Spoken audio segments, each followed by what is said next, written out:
Pessoal, boa noite a todos, né?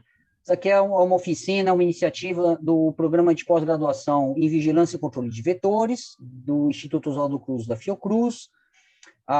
Meu nome é Fernando Ariel Gente, eu sou professor do programa, meu e-mail está aqui, se vocês quiserem entrar em contato, fiquem à vontade para mandar dúvidas, perguntas, críticas, sugestões, elogios também, né?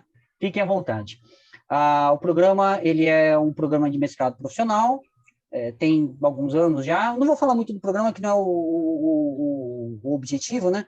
Mas é só contextualizando que a gente tomou essa iniciativa dessa oficina antiplágio, porque a gente tem percebido muitas dúvidas dos alunos e dos orientadores, né, sobre a política do programa a respeito de cópia, né, de textos, né, e documentos. Então, eu dividi a minha oficina, como o público, né, tem alunos de diferentes patentes, né, em diferentes, né, etapas da carreira. Eu vou começar com alguns conceitos básicos, aí vou passar para como é que o programa avalia plágio, uma coisa bem prática, para vocês verem como é que funciona o negócio, para vocês entenderem o nosso trabalho, né? E o trabalho que vocês têm para não dar trabalho para a gente, né? E no final eu vou ensinar vocês a copiarem sem plagiar, que eu acho que é a parte mais importante da oficina, né? Bom, enfim, é isso. Só para definição bem basiquinha, deixa eu tirar, eu estou com um negócio na minha frente. Pronto, ótimo. Bom, tem uma definição, né, do idioma, né, o que é plágio. Peguei isso aqui do dicionário. Na primeira definição não diz muita coisa, mas depois aquela definição clássica, né, de você pegar o trabalho de alguém, qualquer tipo de trabalho, né, feito por outra pessoa, e apresentar como se fosse seu. Esse é o problema, esse é o grande problema, e, na verdade, no meio acadêmico, isso tem algumas nuances, né, que às vezes são difíceis, né, de contemplar. Bom, exemplos de plágio no nosso dia a dia são muito corriqueiros, né, e todo mundo é familiar com essas coisas, né. Por exemplo, a gente tem cópia de músicas. Eu até peguei, deixa eu ver se eu consigo mostrar para vocês, que é realmente impressionante, cara. Será que eu consigo mostrar a tela da música? São essas duas músicas aqui, gente. Depois eu mostro para vocês, quem tiver interesse. É uma música do Rod Stewart, fez um sucesso absurdo, e ela copia um pedaço de uma música do Jorge Benjor, aquela música Taj Mahal, tá? Os dois trechos são muito longos e muito iguais, assim. Tanto que Gente, alguém está com o áudio aberto. Quem está com o áudio aberto? Fecha o seu áudio. O Igor está de janela aberta. Tá, obrigado, gente. Eu não consigo ver todos. Bom, e as duas músicas são tão iguais que o Jorge Ben processou o Rod Stewart e ganhou, né, no processo de plágio. Na verdade, o Rod Stewart foi condenado por plágio inconsciente, né? Ele copiou a música do Jorge Ben sem querer, né? Não vou entrar em discussões a respeito da possibilidade disso acontecer, mas enfim, né? Outros tipos de plágio que são muito comuns no dia a dia são plágios de marca, né? Isso acontece muito, inclusive no Brasil, tem um monte de processo sobre isso. Plágio literário, esse plágio é mais difícil de provar, né? E ele tem uma conexão com o plágio acadêmico. E no caso do plágio literário é mais complicado, porque tem muitos processos e acusações de roubo de ideias, né? Roubos de enredo, roubos de características de personagens, até roubos de, como é que fala? Técnicas narrativas, tá? Isso é muito difícil de provar, porque, na verdade, em literatura você sempre tem a discussão de que a pessoa pode ter se inspirado, né, em outro autor ou em outro livro para compor a sua própria obra. Inclusive, tem autores contemporâneos, né, que até brincam com isso, né, mas aí já é uma coisa que é assumida, é construção de livros a partir de outros livros, né, como expressão artística, né, para brincar com esses limites, né. Inclusive, tem uma autora brasileira que faz isso com Machado de Assis, os autores brasileiros bem consagrados, assim, é bem interessante o trabalho dela. E aí é um plágio assumido, né. Bom, hoje a gente vai discutir bastante a questão do plágio acadêmico, e aí, assim, se vocês olharem nas notícias, né, derem uma busca na internet, vocês vão ver que lá fora isso é levado muito a sério, aqui também, né, inclusive com repercussões até fora da academia. Tem casos de ministros europeus que perderam o cargo, que foram destituídos porque descobriu-se que eles copiaram a tese de doutorado, né, e isso é uma vergonha, né? É uma coisa muito moralmente questionável, né? E fazendo com que a pessoa tenha que realmente, né, pedir demissão de cargos importantes, né? Ministros, primeiro-ministro, isso acontece, né, com uma certa frequência, né, na história, né? Na história recente, lógico, né? E tem os casos de plágio de design, né? Eu vou ilustrar aqui, por exemplo, isso aqui é um caso de plágio de marca, né? Acho que não precisa ser, né, muito, né? Dá para perceber que alguém copiou alguém, né? Nesse caso aqui, a empresa que copiou o evento, não sei por que, não sei os detalhes do caso, por que a Telex Free copiou o logotipo do Campeonato Mundial de Badminton, mas provavelmente é algum problema relacionado a um contrato, né, de design, né, de marca, né, enfim, sempre vai poder falar que foi a agência que foi contratada, etc. e tal. E aí eu só quero colocar um conceito importante, usando esse exemplo, que o plágio é um problema especialmente complicado a partir do momento que o que é copiado tem valor econômico, tem valor agregado. Então, o caso da música é óbvio. Eu queria ter mostrado a música para vocês verem, né? Está infringindo, né, não só os direitos de autoria, mas também você tem um dano econômico causado aqui, né? E aqui você tem claramente uma agência de design ou uma empresa, né, que se apropriou do trabalho de outras pessoas que tem valor econômico. As marcas têm valor, né? É o que se chama de, como é que fala? Propriedade intangível da empresa, né? É claro que no caso do Campeonato Mundial de Badminton, esse valor econômico intangível não é muito claro, mas quando a gente fala da marca da Apple, por exemplo, ou da marca da Microsoft, ou da marca da Coca-Cola, é bastante óbvio que essas marcas elas têm um peso enorme, né, para o consumidor, né, e portanto tem um valor, né, econômico claro. Então não, né? Aqui tem um caso, e isso aqui assim tem dezenas de casos assim, e é muito interessante porque os brasileiros são um dos países mais afetados por isso. O design brasileiro de imóveis, né, ele é muito reconhecido internacionalmente, muito premiado, né? E design de imóveis é uma coisa muito exclusiva, né? Então, geralmente, essa cadeira, por exemplo, aqui, ela é fabricada como é que fala? Apenas por uma oficina que é autorizada pelo designer, pelo autor da cadeira, né? Então, é quase que uma obra de arte, né? Isso tem número limitado, você compra, né, da empresa, né? Que tem o contrato de exclusividade de fabricação dessa criação de design. Agora, se você entrar em sites, né, vocês vão encontrar um monte de empresas, muitas baseadas na China, que copiam o design e fazem com outro material, né? E geralmente isso até gera uma discussão importante no mundo do design, porque a pessoa não só não está pagando os direitos autorais, né? Como também está associando o nome do designer a um produto de baixa qualidade, né? Então isso realmente é duplamente, né, condenável. E esse caso desse banquinho aqui, provavelmente vocês já viram esse banquinho em algum lugar, para mim é familiar, mas é um dos casos mais importantes do mundo do design, né? É uma cadeira que foi projetada por um italiano, tem a fabricação exclusiva, tem a empresa que faz as cadeiras assinadas, mas ela foi copiada no mundo inteiro, assim, no mundo inteiro, assim, uma extensão absurda, né? Deixou-se ter o controle disso aqui, né? Bom, então, esses são os exemplos, só para ilustrar, para deixar muito claro para vocês que é um problema sério. Plágio é um crime, é um crime tão horroroso que está incluído no nosso Código Penal, né? Que é de 1940, ele foi atualizado em 2003, né, em função, né, das novas categorias, dos novos tipos de criação, etc. e tal.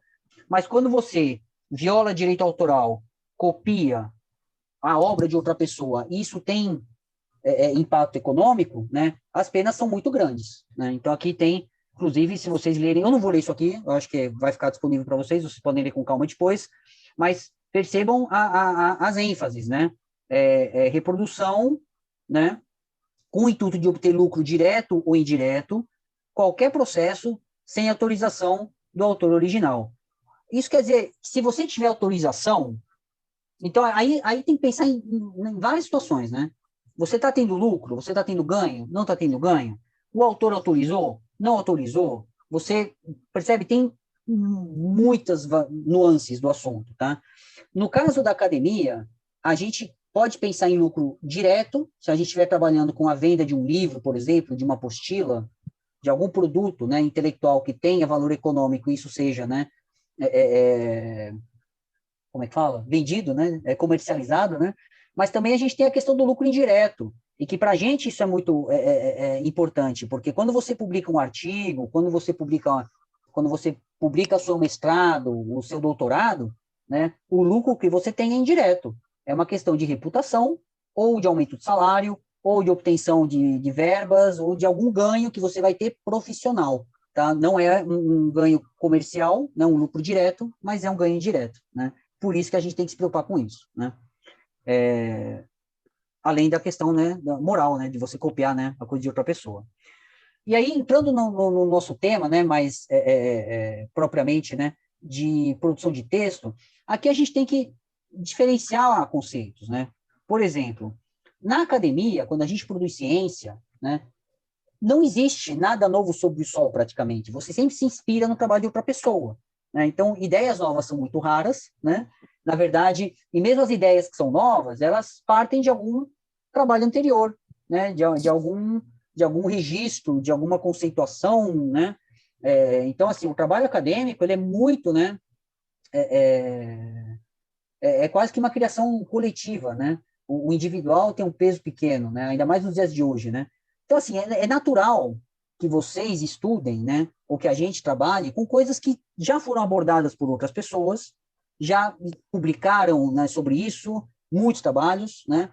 Provavelmente tem pessoas trabalhando sobre o mesmo assunto ao mesmo tempo. Então, é natural que a gente faça, né? Se baseie no trabalho de outras pessoas. Né? É natural que existam muitas coincidências. Tá? Mas, no caso aqui, eu não estou me referindo à coincidência de ideias. Né? Ou então, nesse tipo, não, olha, você se inspirou no trabalho de outra pessoa para propor o seu. Ah, você está roubando a ideia do outro. Isso aí é outra discussão. Tá? Aí seria a discussão de autoria, de processo criativo, enfim, eu estou me referindo à coincidência textual. E aí é uma coisa que é um pouco, como é que fala? Às vezes é dúbia, né? Porque o trabalho científico, né, o trabalho acadêmico, ele tem essa vertente. Quando você produz o seu trabalho, você publica ele, você, a princípio, garante a eticidade, né, a originalidade daquela criação em termos científicos, mas também em termos textuais. Você está publicando um artigo, publicando um texto, publicando um livro, publicando uma tese, uma dissertação, e supõe-se, né, é ponto pacífico, que aquele texto é seu, aquele texto é original. Né? Isso é uma convenção da nossa área. Então, quando você pega lá uma capa de uma tese de doutorado ou de uma dissertação de mestrado e tem lá o nome do aluno que defendeu aquela dissertação, parte do princípio, é uma convenção, de que ele é responsável por aquele texto. Foi ele que escreveu. Tá? Então, e isso é muito sério, porque se você comete um plágio na sua dissertação ou na sua tese, né, você não só está cometendo como é que fala? Um crime, né?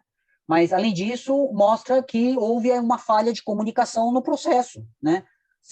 E por isso que o programa se preocupou tanto com isso. Olha, alguém não está sabendo comunicar ao aluno as regras do jogo, né? De que, olha, quando você coloca o seu nome ali, significa que você é autor não só da pesquisa, mas também do texto, né? E que o texto é uma criação, não vou falar literária, né? Mas é uma criação bibliográfica nova. Isso tem regras, né? E aí a gente precisa, assim, professores, quer dizer que todo mundo aqui tem que ser escritor, literato, tem que criar tudo do zero? Não, isso não é assim que funciona, né? Então, eu vou colocar aqui a questão da citação e do plágio. Você citar o trabalho de outras pessoas não é copiar, né? Não é. E aí, cuidado para não confundir, né? Quando a gente fala citação e referências bibliográficas, né? Referências bibliográficas são aquela lista que a gente coloca no final do trabalho, né? Que tem lá as referências, etc. e tal. Tem diferentes formatos, diferentes maneiras de colocar isso, mas é aquela lista que vem sempre no final, né? Com os autores, o título, o ano, a revista, ou livro, editora, e assim por diante. A citação é como você referencia, como você faz a ligação do seu texto com aquela lista que está lá no final. Tem citação numérica, tem citação que é por ordem de autor e data, e tem citações que estão até mais completas, que você não coloca só a fonte, mas você coloca o próprio texto que você está citando para efeito de clareza. Tá? E é sobre isso que eu quero, isso é um dos pontos importantes da aula de hoje. Né? Então, tenham a consciência da diferença entre você citar outro trabalho e você plagiar, ou seja, você copiar e apresentar como se fosse seu, tá? Isso não pode. Mas você copiar o trabalho de outra pessoa e apresentar como o trabalho de outra pessoa, não tem problema. Aí os limites disso são outros, tá? Não são os limites legais. Aí vai entrar nos limites de cada, né, disciplina, né?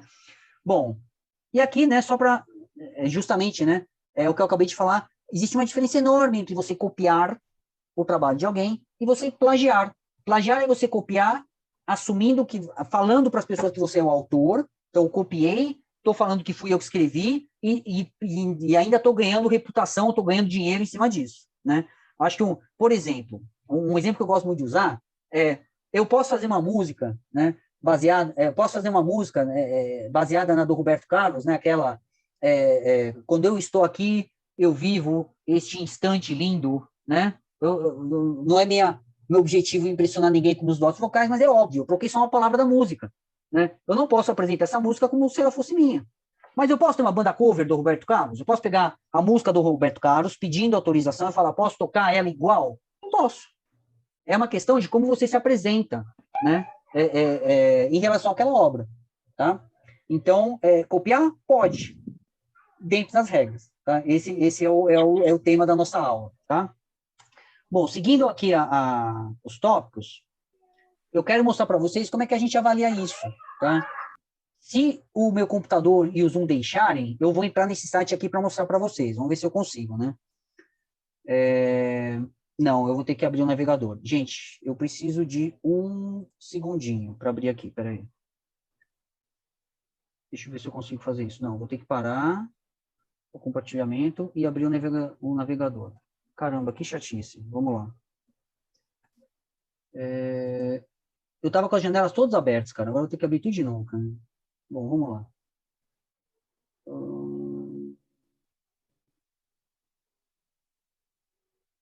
Se eu conseguir, eu até abro aqui as músicas, né? Mas acho que vou fazer o seguinte, eu vou colocar o link das músicas na descrição do vídeo do YouTube, se a Dani deixar, né? Tá. Deixa eu ver aqui. Aqui.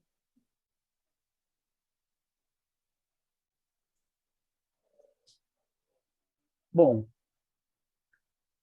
vamos lá, vamos do começo. O programa que a gente usa para ver plágio é esse aqui, ó. Na verdade, não é um programa, ele é um site, tá? Se vocês estão vendo meu navegador? Estão vendo minha janela? Sim. Tá. Sim, professor. Ótimo. Então, esse aqui é o site que a gente usa. Tem um monte de sites e de programas que analisam plágio, tá? A lógica de todos é muito parecida. É só um programa que pega um arquivo de texto e compara com outros arquivos de texto que estão disponíveis em bancos de dados ou na internet, tá? A gente usa esse porque ele analisa documentos em inglês, português e espanhol, né? E para a gente isso é muito importante. A maioria... deixa eu mandar meu nome, tá? Tô com o nome da Marisa aqui, gente. Que coisa. Agora que eu vi isso. Ela vai achar o máximo. Bom. Bom, enfim, devidamente identificado, tá? Não foi minha intenção usar a reputação da Marisa, tá? Bom, tem um monte de programas que fazem isso. Todas as revistas, a maioria das revistas indexadas internacionais fazem análise de plágio, geralmente a maioria é em inglês, né? Então, tem que tomar cuidado quando vocês quiserem avaliar o plágio do documento, ou de algum documento que vocês receberem. Tem orientadores aqui, né? Então, talvez, né, eles queiram ver os documentos dos alunos, que nem eu faço às vezes, né? Tem que ficar esperto para a base de dados do programa. Se for só documento em inglês, você não vai encontrar nada, né, de equivalência textual, né, numa tese, numa dissertação em português, né? Então, esse aqui é o programa. Esse programa, por exemplo, ele é grátis. Tá? Ele cobra se você fizer uma análise de muitos documentos por mês. Ele tem um limite...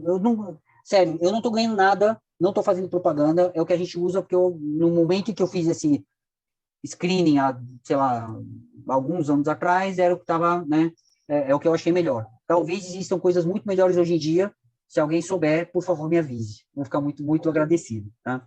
Mas, enfim, entrando, então, se vocês quiserem testar, abra uma conta, é grátis, tá?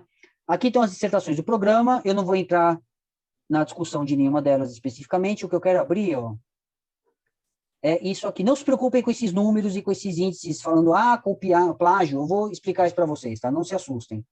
O que eu quero abrir é isso aqui, ó.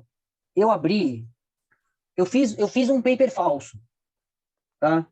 Foi para outra oficina, mas eu vou aproveitar ele, porque ele é muito útil. O que eu fiz? Eu peguei artigos meus, que já estão publicados, e criei um artigo novo, copiando um pedacinho, né, de cada um dos artigos. Só para vocês verem como funciona. Aí você pega o texto do artigo, né, ou da dissertação, ou da tese, coloca no sistema, por isso que a gente pede para os alunos um arquivo doc, não dá para fazer isso com PDF, tá? Deixa eu fechar isso aqui, senão vai ficar pitando, cara. Pronto. E aí ele cospe isso aqui. Ele mostra o texto, né, que está mostrando, olha, o meu paper é 100% igual a outros documentos, ele é igual a 5 documentos diferentes. Se você clicar no texto sublinhado, ele não só mostra a parte que foi copiada, mas a origem do documento. Né? Então, vocês verem aqui, ó, esse pedaço aqui, ele foi copiado desse artigo aqui. Esse outro pedaço aqui, ó, ele foi copiado, não sei se é do mesmo ou se é de outro, vamos ver. Fiquei curioso agora. Não, copiei de outro. Esse pedaço aqui, ele mudou? Não sei. Não, é o mesmo. Então, vamos lá. Eu acho que muda mais para o final. Aqui eu copiei de outro, se eu não me engano. Não. Eita. Achei que eu tinha pegado o outro. Ah, esse aqui é outro. Pronto. Então, aqui eu consigo saber exatamente o que foi copiado e de onde que foi copiado. Então, percebam que quando a gente pega o documento que a gente recebe, passa nesse sistema e aparece um negócio todo assim, a chance da pessoa ter pego isso de outro lugar é altíssima. Às vezes, até acontecem umas coisas engraçadas. Por exemplo, aqui está o texto todo copiado, menos essa palavra aqui, ó. Aqui, na verdade, o que aconteceu foi uma questão aqui com a escrita, com essa letra grega. Mas a gente tem pego textos que vem tudo marcado com trocando o verbo, trocando um substantivo, um adjetivo por um sinônimo. Então, é um negócio que quando você olha, você, né, faz a gente pensar, né? Ter pensamentos assim, né? Bastante interessantes, né? Então, assim, o que eu quero pontuar para vocês é que hoje a questão de cópia textual e de utilização de textos de outras pessoas é uma questão que está sendo analisada com grau de resolução altíssimo. Então, assim, tome muito cuidado com isso. Às vezes, sem querer, a gente acaba cometendo um erro desses e acaba causando um dano reputacional muito grande, né? Por exemplo, eu vou contar da minha história acadêmica. Há anos atrás, quando a gente não tinha essas ferramentas, a gente só percebia que tinha um pedaço copiado no material quando era um troço muito extenso, muito grande. Aquela coisa de você estar lendo o relatório, ou então aquele artigo, e aí você tem um pedaço tão grande copiado, que você começa a ler e fala, caramba, eu já vi isso aqui em algum lugar, né? Aí você procura nas suas coisas, né? Dá uma função e fala, olha só, pegou desse lugar aqui. Aí você conhece, a pessoa fala, olha, não pode, não sei o que, faz, muda, né? Hoje em dia, não. Hoje em dia, a análise, ela é muito fina. Então, a gente consegue ver frases copiadas. Tá? Às vezes, até frases pequenas a gente considera plágio, se for uma construção que não for muito comum. Eu já vou mostrar casos para vocês, né, ilustrando esse conceito. Então, isso é só para realmente sensibilizar vocês, né, de que se vocês forem pegar texto de outros documentos, vocês têm que tomar muito cuidado, porque vai ser percebido. As pessoas vão saber, tá? Tu pode fazer perguntas agora ou tu prefere Claro, no pode me final? interromper a hora que... Gente, todo mundo pode me interromper quando quiser, tá? Fala aí, Porque tá? tu está sempre falando uma outra pessoa, mas se tu copiar de um outro trabalho teu, também é plágio, não é? Sim, sim. Perfeito, Ita. Obrigado pelo comentário. Você também não pode copiar os próprios textos, né? Isso é um troço engraçado, né? Mas por que isso é um problema? Porque quando você publica um artigo científico, muitas vezes você está cedendo os direitos de copyright para a editora, tá? Então, assim, os direitos de reprodução daquele texto, né, não são mais seus, né?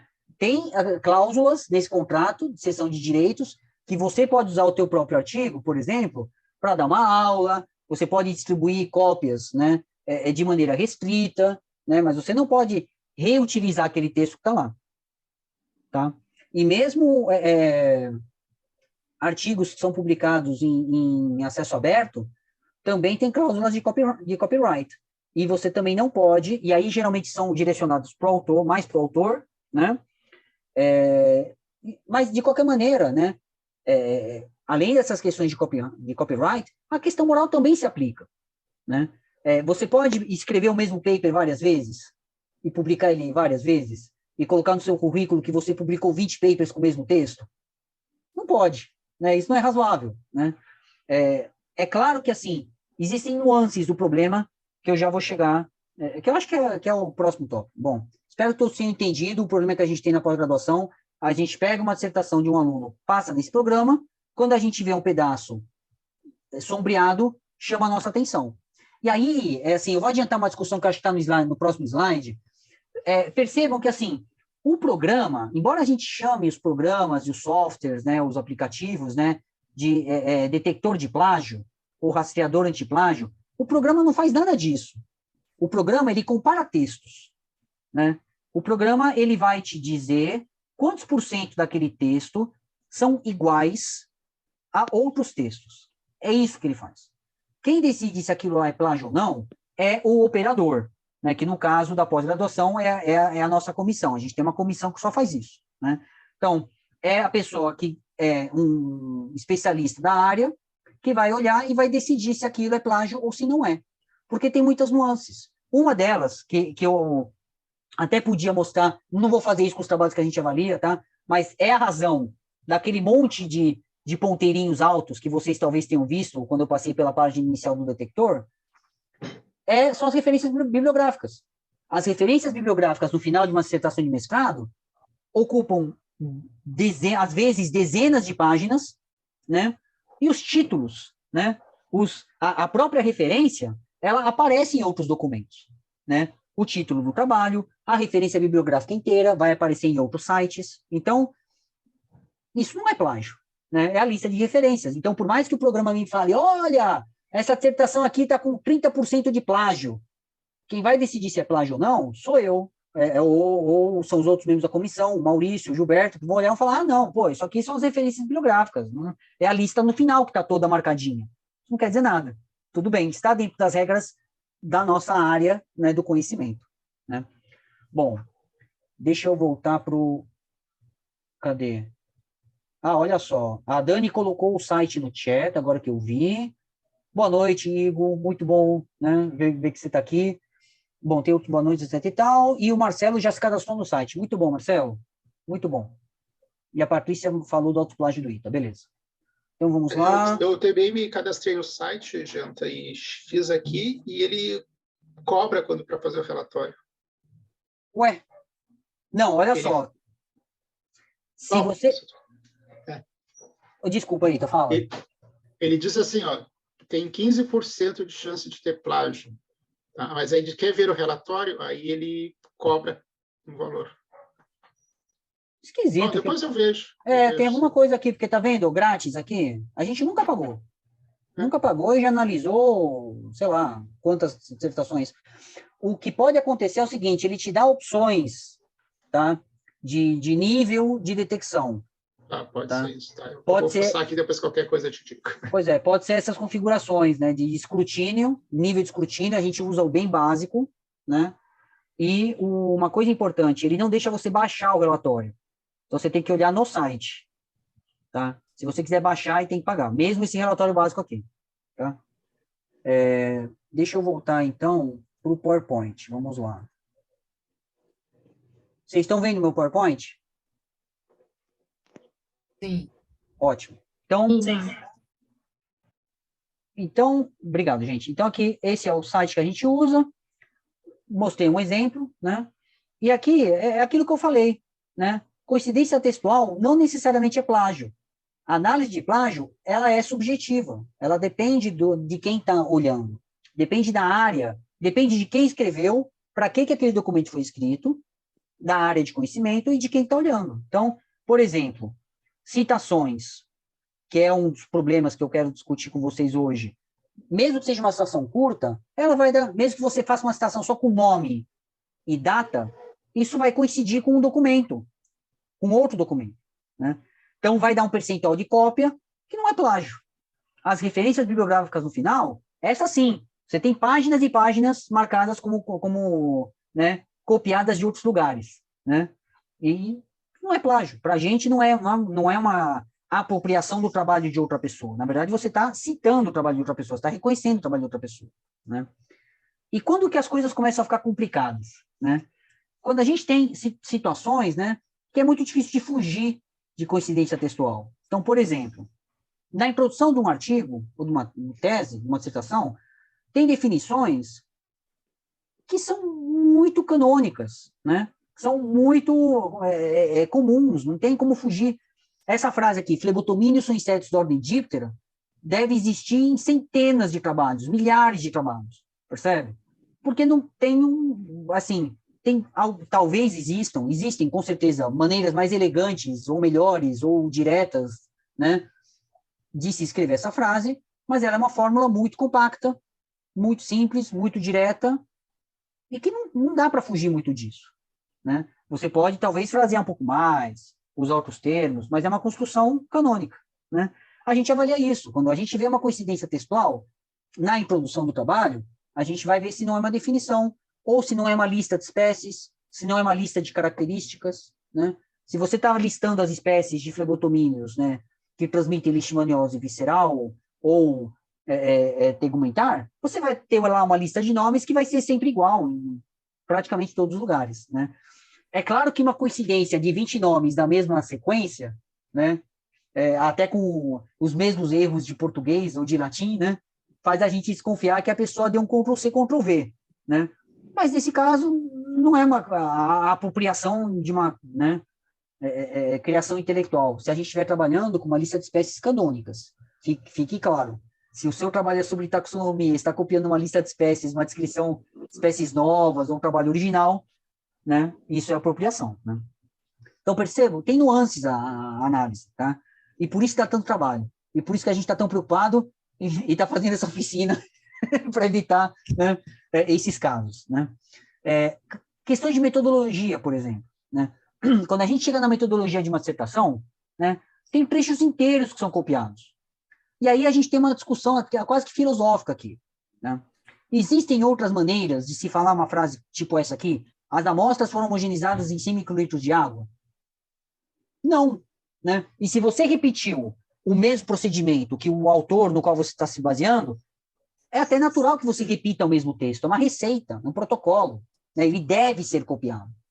Mas aí a gente entra na seguinte questão. A questão de copyright independe disso, né? Se você pegar o livro de receitas da Inhabenta, copiar as receitas e publicar num site, você vai ser processado, certo? Né? E, além disso, tem uma questão também de propriedade, assim, para que copiar páginas e páginas de texto? Percebe? Se você está fazendo exatamente o que o outro autor fez, você referencia e cita. Ou as amostras foram processadas de acordo com fulano de tal, 2010. Não tem por que ficar repetindo o texto. Percebe? Isso não é um desperdício de papel, tinta e tempo das pessoas, né? O revisor, a banca, os leitores vão avaliar a qualidade de um texto, né, que já foi avaliado. Não tem sentido isso, né? Aí tem as ressalvas e tem as nuances. E se o texto, e se o protocolo que eu estou copiando não está em lugar nenhum, né? Ninguém consegue achar. Você até pode referenciar um documento interno, uma coisa. Aí tem, né, o sentido da conveniência e até tem a questão, né, dos direitos, né? Que talvez você não tenha esse tipo de questionamento, né? Então aí faz sentido você copiar e colar. Você está facilitando a vida da pessoa que quer repetir aquele experimento. Agora, se é um protocolo que está publicado numa revista internacional, num livro que já foi publicado por uma editora, ou que está num site que tem uma autoria clara, não faz sentido você copiar. Faz a citação e faz a referência. Outra nuance. Eu usei a técnica daquela pessoa, mas eu fiz algumas alterações, eu não fiz exatamente igual. Tá? Aí é uma questão de bom senso, né? Se você fez tantas alterações que vale a pena reescrever o texto, tem que fazer, tem que reescrever, né? Tem que fazer todas as alterações. Se você fez alterações mínimas, você pode falar que, olha, foi feito de acordo com fulano de tal, com essas alterações. escreve só as alterações, não tem que escrever tudo. Não faz sentido isso. Por exemplo, primer. Você fez exatamente igual, você só mudou o primer.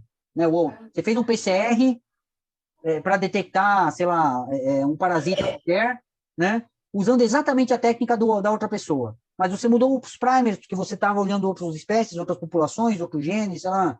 Ok, você fala que você fez que nem aquela pessoa, bota a citação e a referência e coloca uma tabela com os primers novos. Não tem por que repetir tudo, tá? Bom, continuando aqui. O maior problema que a gente tem, e aí eu acho que é importante a gente ter clareza em relação a isso, e essa é a parte mais importante dela, na minha opinião, como que a gente copia sem plagiar? Né? Porque e o problema é texto mesmo, né? Frases na introdução, na discussão, a gente encontra trechos iguais em praticamente todas as partes de uma dissertação. Introdução, material e métodos, resultados, até na discussão, por incrível que pareça. Né? A gente esperaria um nível de especificidade, mas às vezes as pessoas elas se empolgam. Né? Isso é natural, é do ser humano. Você lê um texto de outra pessoa, você fala, caramba, essa frase está linda, essa construção está linda, esse conceito está lindo, esse texto está bonito, eu quero colocar isso no meu trabalho.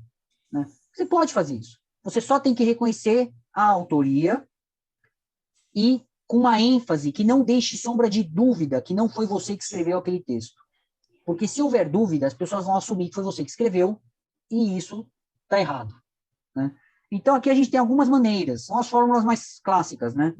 Você fazer uma citação literal, então você colocar no seu texto, de acordo com o fulano de tal, isso aqui é a citação. Isso aqui é uma citação literal, é você copiar o texto da pessoa e colocar com aspas. Você pode fazer isso, eu estou dando exemplos pequenos para não me alongar muito, mas você pode fazer isso aqui com uma frase inteira, um parágrafo inteiro, se você quiser. Tá? O importante é você falar que, olha, quem escreveu aquilo lá, quem falou aquilo lá, não fui eu, foi aquela pessoa ali. E aí você pode usar aquela frase para ilustrar um conceito, ou para iniciar uma discussão, o uso que você vai fazer daquele, ou então para falar, olha, isso aqui está errado, né? Então, o uso que você vai fazer é livre e independe. Mas, se você for usar o texto de outra pessoa, você tem que mostrar que não é seu.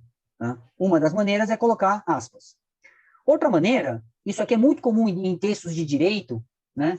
É você mudar a formatação do texto, de maneira que fique muito diferente e claramente diferente do texto que você escreveu. Então, aqui, por exemplo, de acordo com o Genta, aqui eu botei tudo, coloquei uma caixa em volta, botei no meio da página, mudei o tamanho da letra, coloquei negrito e itálico. Tá? Então, isso aqui é uma maneira de evidenciar que este texto aqui, ele tem uma natureza diferente desse texto aqui. Tá? O consenso, né, os especialistas, eles assumem que, olha, isso aqui significa que quem escreveu o que está dentro dessa caixinha, ou dentro dessa parte do texto que está com outra formatação, não é, né, a pessoa que escreveu o texto que está aqui em cima. E é o Genta, 2022. Não é a pessoa que está citando o Genta. Né? Eu devia ter mudado esse nome, cara. Isso aqui vai ficar confuso, né? Espero que quem assistir essa aula no modo rápido não se perca, né, na explicação. Né? Bom, isso aqui é muito comum, por exemplo, quando você faz menção à legislação. E a gente tem, por exemplo, no programa, trabalhos, né, dissertações, que são baseadas em análise de legislação. E aí você precisa realmente copiar e colar o trecho da lei, o artigo, às vezes o artigo inteiro da lei. Tem que copiar, e aquilo pode ser um texto até de mais de uma página, mas você precisa copiar ele ali porque você vai fazer a discussão daqueles trechos ali. Né? Então, se vocês forem para a área de ciências humanas, por exemplo, isso é mais, ou na área de direito, né? Ou, enfim, é clássico isso. Você tem livros, teses, dissertações que tem páginas e páginas, assim, às vezes metade do texto que está ali é legislação, ou são trechos de outros autores, né? Teóricos, né, que são utilizados para fundamentar, ou para contrapor, ou para exemplificar, né? Então, essa também é uma estratégia muito utilizada. Tá? Outra estratégia é usar uma nota de rodapé. Então, você coloca no texto, aí você coloca, né, as aspas, tá? E aí você coloca aqui, né, a origem. Isso aqui é muito usado quando a fonte da citação, né, não é uma referência bibliográfica como é que fala? Clássica, por exemplo. Quando você está pegando uma frase, embora existam, tá, formatações para você citar, para referenciar praticamente qualquer coisa, tá? Entrevista, programa, site, folheto, panfleto, propaganda, enfim, praticamente tudo, né? Documentos oficiais, né? Que nem, né? Não só legislação, mas às vezes você quer citar um manual do Ministério da Saúde, né? No site da OPAS, manual da OMS, né? Não tem problema nenhum você copiar aquilo ali. Você só precisa deixar claro que aquilo veio daquele lugar. E às vezes, se é uma coisa que você não tem uma referência muito sólida, né? Uma estratégia é você fazer isso aqui. Você coloca, olha, esse texto aqui é uma transcrição literal, tá? De uma entrevista, de um vídeo, ou então de um site, né? Uma coisa que acontece muito, por exemplo, o aluno ele quer descrever as características do município onde ele trabalhou, né? Características geográficas ou características climáticas, elas são sempre as mesmas e não tem muitas maneiras de você escrever isso, né? Então você vai falar que o Rio de Janeiro é um município com sei lá quantos habitantes, 10 milhões de habitantes, capital do estado do Rio de Janeiro, na região sudeste do Brasil. Esse texto ele não muda, né? Então, assim, não tem problema você pegar ele do site da prefeitura, mas você precisa mostrar que você pegou de lá. Não foi você que escreveu. E uma das estratégias é essa aqui, é colocar uma notinha de rodapé e colocar, olha, site da prefeitura municipal do Rio de Janeiro, acesso no dia tal, do mês tal, do ano tal. Coloca, inclusive, se quiser colocar o hiperlink, né, coloca lá o endereço, perfeito. Ninguém vai acusar vocês de plágio, tá? E aí vem aquela questão, qual que é o limite? Né? Eu posso ter uma dissertação inteira composta, posso fazer que nem aquela escritora que eu falei no começo da aula, né? E criar um livro a partir de outros livros, né? Não. Bom, né, no nosso contexto, né, lembrando que essa aqui é uma oficina, né, para alunos de pós-graduação. Você não pode fazer uma dissertação de mestrado ou uma tese de doutorado 100% baseada no texto dos outros, né? Espera-se, né, de um trabalho acadêmico que ele seja uma criação intelectual, né, única, né? Não vou entrar na questão da originalidade do conteúdo, né, dos dados, etc. e tal, que isso também já é uma outra discussão. Mas em termos textuais, a gente espera que seja uma criação, né, que seja uma coisa nova, que seja uma coisa, né? E aí tem diferentes graus, né, de criação. A gente pode falar da criatividade em termos de conceitos, em termos de ideias, em termos de hipóteses, em termos de técnicas, ou em termos de dados, mas estou me referindo a texto. Tá? O texto tem que ser novo, o texto tem que ser de vocês. Quanto do texto tem que ser novo? Isso vai variar muito. E aí vai depender da área do conhecimento. Como eu disse, livros de direito, teses de direito, muitas vezes, assim, metade daquilo lá são transcrições, né? Na biologia, isso é menos comum, mas também ocorre. Então, assim, não tem problema vocês fazerem transcrições. Só precisa seguir realmente os padrões daquela área do conhecimento, né? O bom senso, o estado da arte, né? Como pode-se dizer, né? Depende também qual que é a finalidade do documento. Você está escrevendo o quê? Você está escrevendo uma tese, uma dissertação? Está escrevendo um relatório? Está escrevendo um projeto? Está escrevendo enfim, um texto para consumo interno? Depende. Está fazendo um site? O quanto que você pode copiar vai depender do tipo de documento também. Qual que é o objetivo desse documento? Também faz muita diferença. O seu objetivo é obter um título acadêmico? Ou é criar um documento que vai ser vendido? Ou é uma peça que vai ser utilizada numa campanha estatal, né, de divulgação da prefeitura, do estado, do governo, ou alguma peça publicitária de uma empresa? Tem fim comercial? Essa é uma pergunta importantíssima, que vai restringir, né, o quanto que você pode copiar. Né? Ou, se você copiar, se você vai ter que pedir cessão de direitos, né? Você vai ter que pedir para o autor original, olha, posso copiar seu texto? E você só vai poder fazer isso se você tiver autorização da editora, por exemplo, ou dos autores. No meio acadêmico, cópias de texto não costumam ter, a não ser que seja uma coisa muito extensa ou com valor comercial, você está publicando um livro que vai ser vendido, aí você precisa pedir. Né? Figuras, por exemplo, isso é muito... Se você está escrevendo um artigo, mesmo que você não vá vender o artigo, tá? Você não vai ganhar dinheiro, mas a editora vai, né? Ou então, você não vai ganhar dinheiro, mas você vai ganhar reputação.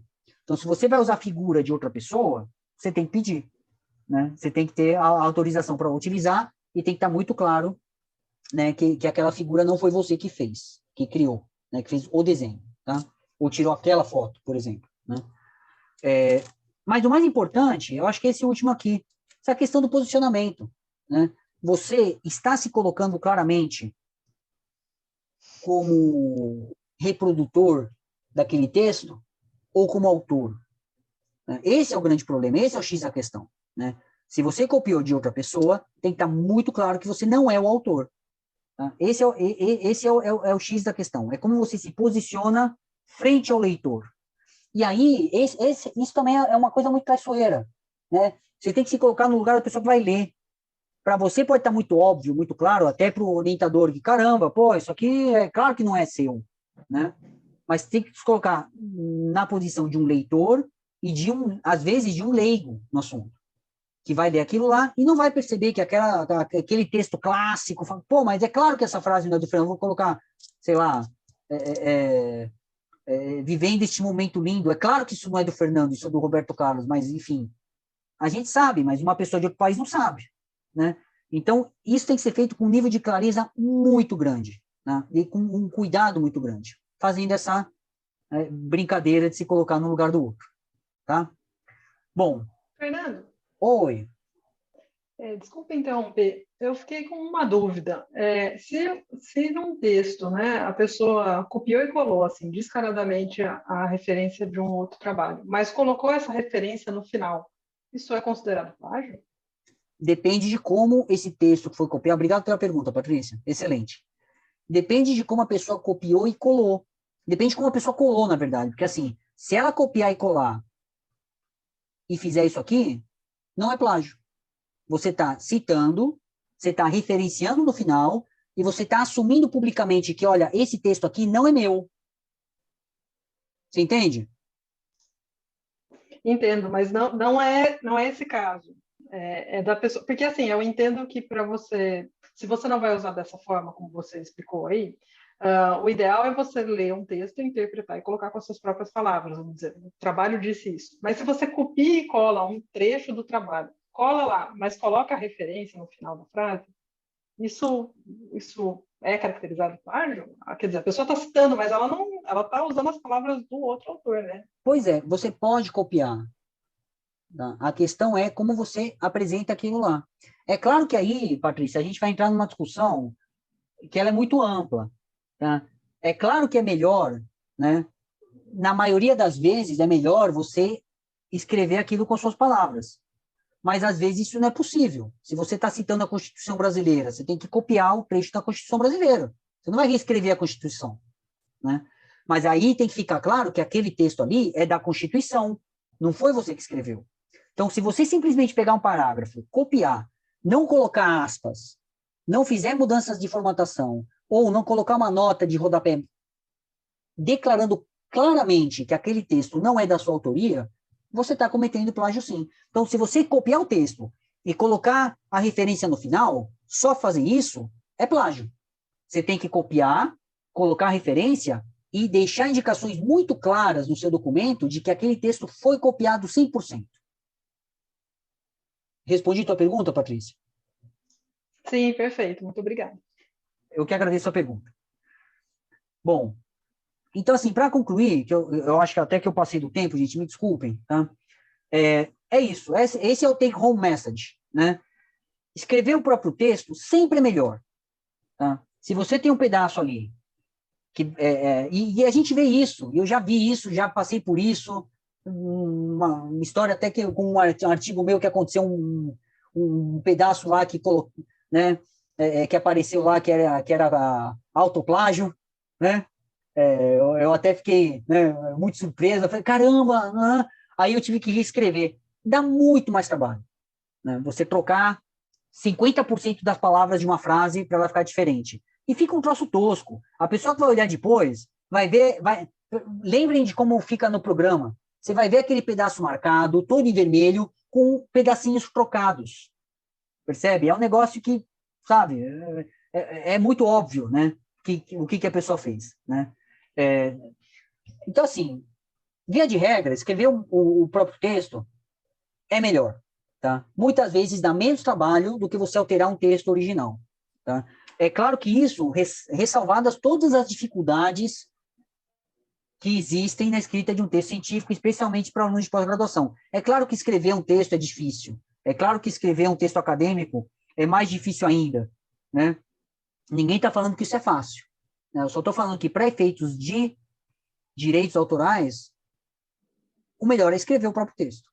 Agora, se você for copiar, e às vezes assim, cuidado, eu estou falando em termos de criação intelectual, né? É claro que nem sempre escrever o próprio texto é melhor. Eu acabei de dar um exemplo desse. Se você vai citar a Constituição Brasileira, reescrever aquilo lá não é o melhor, né? Você tem que copiar do jeito que está ali. Se você quer apresentar um trecho, sei lá, de um teórico da sua área, que é uma referência assim, muito importante, às vezes não é melhor reescrever aquilo lá, não. Às vezes o melhor é copiar e colar e mostrar, olha, fulaninho falou isso aqui, olha que bonito. Aí você copia, cola, mostrando que é daquele autor e discute em cima. Então, nem sempre, né? Eu sei que está meio contraditório, né? Meio paradoxal, mas na maioria das vezes, então a gente fica assim, é melhor escrever, né? Se você for copiar, não copie de maneira que pareça que é seu. Tá? É muito engraçado, né? O ônus, né, aqui da prova é invertido, né? Se você não fizer nada, você é culpado. Tá? É assim que funciona a academia. Então, enfim, faça um esforço, né, de mostrar o autor original, não só reconhecer, colocar uma citaçãozinha no final da frase, né, mas enfatizar aquilo lá. Deixar muito claro, olha, o autor desse trecho aqui é esta pessoa aqui, não sou eu. Tá? Então, não é só reconhecer, mas é com muita ênfase. Tá? E qualquer dúvida que vocês tiverem, converse com as pessoas. Esse é um problema muito candente. Tá? A comunidade está sofrendo com isso, em função do avanço das ferramentas, em função da quantidade de documentos que existem hoje disponíveis, em função da facilidade com que as pessoas transitam, né? Conseguem obter informações, conseguem usar aquelas informações. É um tema difícil, é um tema árido, muitas vezes ele não como fala, discutido com profundidade durante a graduação, né? Embora seja um problema que acontece até no ensino, né, médio, né, no primário, se bobear, né? Mas é um tema que às vezes acaba passando, a pessoa realmente não teve, né, esclarecimento sobre isso, ou todos os esclarecimentos, né, que a gente acaba ganhando com o tempo. Eu mesmo não tive treinamento sobre isso quando eu fui aluno. Eu fui aprendendo com o tempo, fui aprendendo com a minha prática. Quem está falando? É a Dani. Oi, Dani. E no caso, por exemplo, o programa reconhece quando é um recurso educacional aberto, ou seja, que tem licenças abertas para reuso? Porque existem várias licenças, tipos de licenças diferentes para recurso educacional aberto, mas como um programa desse consegue identificar? Excelente pergunta, Dani, obrigado. Olha só, o recurso educacional aberto, tá, significa que você pode copiar e usar, mas não significa que você não tem que reconhecer a autoria. Então, se você... Assim, o programa ele vai mostrar de onde veio. Se é uma coisa que está online, em português, vai aparecer. Então, aí vai aparecer o site de origem. Por exemplo, os maiores casos de coincidência que a gente tem é com a plataforma CAPES. Né? Com a... Como é que chama? A biblioteca virtual da CAPES. Né? São dissertações, são teses de doutoramento que estão abertas para o público, né? Que podem ser, aspas, né? Copiadas, né? Aspas é perfeito, né? Que elas podem ser utilizadas para dar aula, podem ser impressas, não podem ser vendidas, né? Mas elas podem ser utilizadas. É um recurso aberto, né? A não ser que tenha, né, as restrições, mas enfim.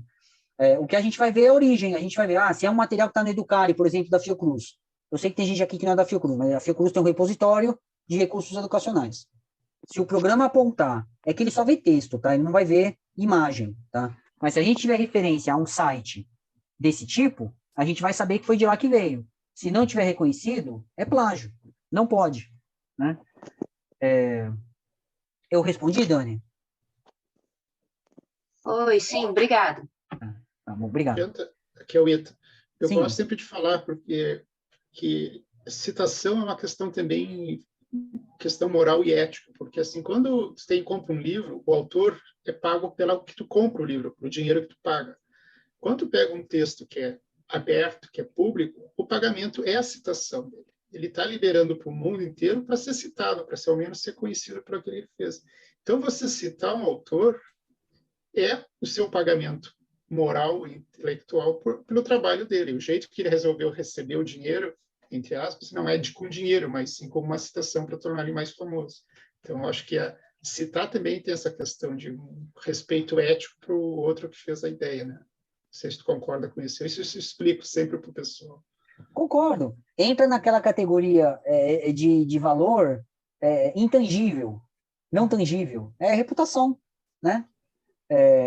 Às vezes dá para transformar isso em dinheiro, né? Mais facilidade, mas acaba sendo um valor, né? É um pagamento. Concordo 100% com o que você falou.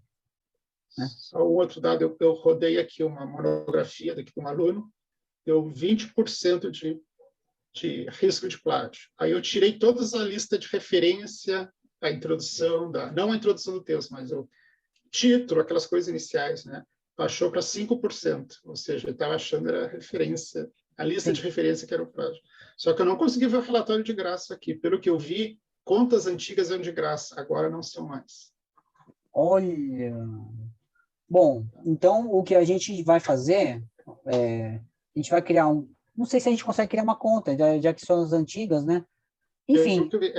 Bom, depois tenta descobrir. Pelo que eu vi aqui, todas as novas são pagas. Olha, isso é tática de traficante, hein? Você dá um pouquinho, né, pessoal, né? Gente, que coisa. Pessoal, atenção a isso, hein? Né? E se tiverem dúvidas ou quiserem sugestões, é que eu não tenho aqui para apresentar, mas eu posso preparar material e colocar no site do YouTube, no vídeo, alternativas. Tem um monte de ferramentas antiplágio grátis na internet. Então, não fiquem presas a essa que eu apresentei. Eu só quis realmente exemplificar o tipo de saída desses programas, tá? Custa 7 euros. Mas, enfim, né? Uma coisa que a gente estava pensando, fugindo um pouco, era criar uma conta do programa para que os alunos e os docentes possam usar. Essa conta que já existe, a gente não pode liberar, óbvio, né? Que senão as pessoas vão ficar vendo, né, o trabalho dos coleguinhas, né? Não pode, né? Mas a gente pode criar uma conta extra e como política institucional, né, para que as pessoas tenham acesso, né, e possam fazer uma... Plágio. Oi? Quem que falou? Quem que perguntou? Eu ouvi alguém falando... deve ter sido sem querer, a pessoa não repetiu, então entendi, deve ter sido ligou o áudio sem querer. Tá bom. Bom, enfim, mas essa é uma ideia que a gente tem discutido no colegiado, de criar uma conta à parte para que os docentes e os alunos possam utilizar, tá? E é isso, como mensagem final, qualquer dúvida que vocês tiverem, perguntem, tá? Não é um tema, é um tema vergonhoso se você não perguntar e der problema depois, tá? Mas discutir ele abertamente não é nenhum tabu, tá? É um problema realmente importante, muito corriqueiro, muito comum, histórico. Isso não é dos dias de hoje, isso é uma questão que sempre aconteceu, tá? Sempre teve questionamentos, né? É que hoje realmente as ferramentas estão muito, né? São outros tempos, né? Informacionais. Então, é isso. Fale com o seu orientador, converse com os colegas, né? Ou procura, né, a nossa comissão permanente de defesas, né, que o Maurício Gilberto e eu, né, ou até a própria secretaria do programa, a Dani, o representante discente, a gente está aqui para ajudar, tá bom? É isso, gente, muito, muito obrigado, muitíssimo obrigado a todos que ficaram até o final, especialmente, obrigado pelos elogios no chat, estou vendo todos agora, estou muito feliz de ver todos vocês aqui. E é isso. Acho que eu vou... Bom, em nome da Vigilância e Controle de Vetores, muito obrigada a você pela excelente palestra. Poxa, obrigado, Dani. Obrigado pela oportunidade. Espero que essa palestra ela se reverta em menos dores de cabeça, né, para a comissão, né, do programa. Bom, obrigado, gente. Obrigado pelos elogios. Um grande abraço a todos. Fiquem bem. Espero que vocês tenham uma excelente semana, uma semana abençoada, né? e eu estou à disposição de todos, tá bom? Boa noite para todo mundo. Cuidem-se. Tchau, tchau.